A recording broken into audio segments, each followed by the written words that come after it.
अहिले नेपालमा लिम्पियाधुरा, लिपुलेख र कालोपानीको आवाजहरू एकदमै तीव्र रूपमा उठिरहेको छ र उठ्नु पनि पर्यो। यो नयाँ सरकार बालेन्द्र शाहको सरकारले यो कुरोहरू उठाउनु भयो त्यो, र यसमा चाहिँ भारतबाट जुन यसरी जुन वास्ता नगरिकन यस्तो जवाबहरू दिनुभयो सबैलाई एउटा नराम्रो पनि भयो। किनभने यो चाहिँ नेपाल सरकारले यो ठाउँहरू इन्डियालाई, चाइना र यो इन्डिया बिचको जुन वारहरू भइरहेको थियो, इन्डियाको सेफ्टीको लागि त्यो जग्गाहरू दिनुभएको थियो खासमा इन्डियालाई नेपाल सरकारले। तर यो ठाउँहरू कब्जा गरेर प्रशासनिक नियन्त्रणमा लियो र त्यसलाई अब इन्डियाले चाहिँ एउटा व्यापारको रूपमा, एउटा तीर्थस्थलको रूपमा मानसरोवर जानलाई एकदमै राम्रो हुन्छ भने त्यसमा चाहिँ उनीहरूले एउटा ध्यान दिनुभयो भने। तर मानसरोवर भन्दा पनि उनीहरूलाई व्यापारबाट यसो एकदमै फाइदा भइरहेको छ, त्यही भएर त्यो जग्गाहरू एकदमै कब्जा गरेर राखेको छ। तर नेपालले एउटा जसरी यो जुन कदम चाल्नुभयो भने त्यो एकदमै राम्रो हो र यसरी नै आवाजहरू उठाउँदै गऱ्यो भने अन्तर्राष्ट्रिय लेभलमा पनि यसको समाधान गर्न सकिन्छ जस्तो लागिरहेको छ सबैलाई। तर यो चाहिँ कसरी यहाँसम्म कुरो आयो के, यसो हिस्ट्री हेर्नुभयो भने सन् 1816 सुगौली सन्धि भएको थियो, ट्रिटी अफ सुगौली। त्यति बेला चाहिँ नेपाल र इस्ट इन्डिया कम्पनी बीच एउटा सम्झौता भएको थियो। त्यो वारपछि, सुगौली सन्धिको पहिलाको वारपछि त्यो सम्झौता भएको थियो।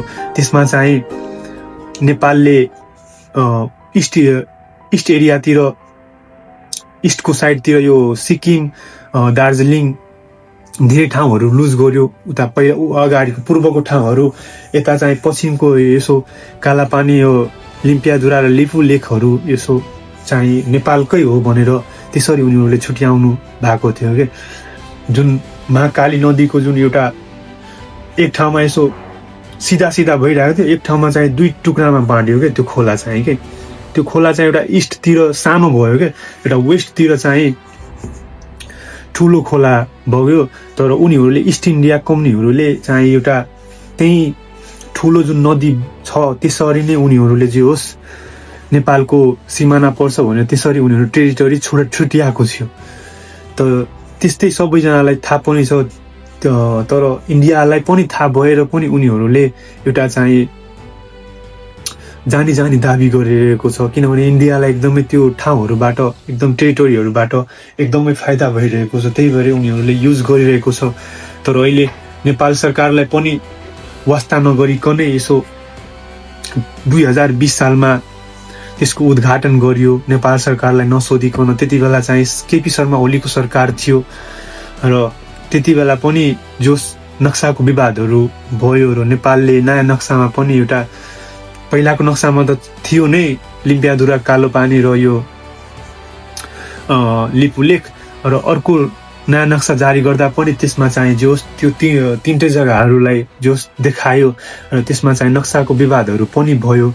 र त्यति बेला हेर्नु भएको थियो कि ग्रेटर नेपाल पनि बालेन्द्र शाहले राख्नु भएको थियो आफ्नो अफिसमा, जो चाहिँ त्यति बेला ठुलो नै विवाद भएको थियो सबैतिर। र बालेन्द्र शाहले जुन ग्रेटर नेपालको जुन हेर्नु भएको थियो नि, त्यो चाहिँ एकदमै राम्रो गर्नुभएको थियो। त्यति बेला सबैजनालाई लागिरहेको थियो त्यति बेला कि यो नेपाल र इन्डिया बिच सम्बन्धहरू बिस्तारै बिस्तारै नराम्रो पनि हुन्छ भनेर सबैलाई लागिरहेको थियो। तर जे होस् पछि चाहिँ 2026मा आएर नेपालमा स्थायी सरकार भयो र अब यो चाहिँ आवाजहरू जे होस् तीव्र रूपमा उठिरहेको छ र नेपालले अब छिट्टै यो जग्गाहरू नेपालको हुन्छ भनेर सबैले यसो सबैको मनमा चाहना छ।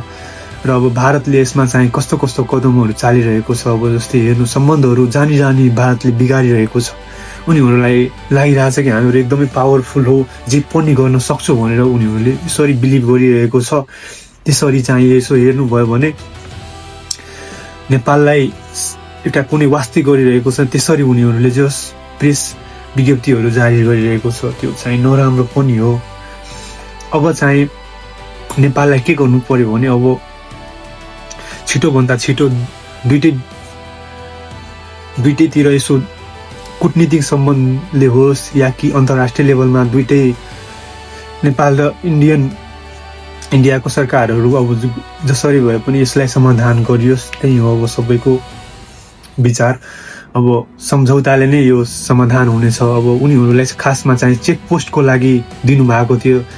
सन् 1962 सिनो इन्डियन वार भएको थियो। त्यति बेला चाहिँ जे होस् चीनबाट बच्नलाई सुरक्षाको रूपमा, सेफ्टीको रूपमा चाहिँ जे होस् नेपालले उनीहरूलाई त्यो ठाउँहरू दिएको थियो चेकपोस्ट बनाउनलाई। तर बिस्तारै बिस्तारै यसो हेर्नुभयो भने त्यो ठाउँहरू आफ्नै हो भनेर त्यसरी उनीहरू दाबी गर्न थाल्यो र उत्तराखण्डमा यसो जोड दियो कि त्यो ठाउँहरूलाई।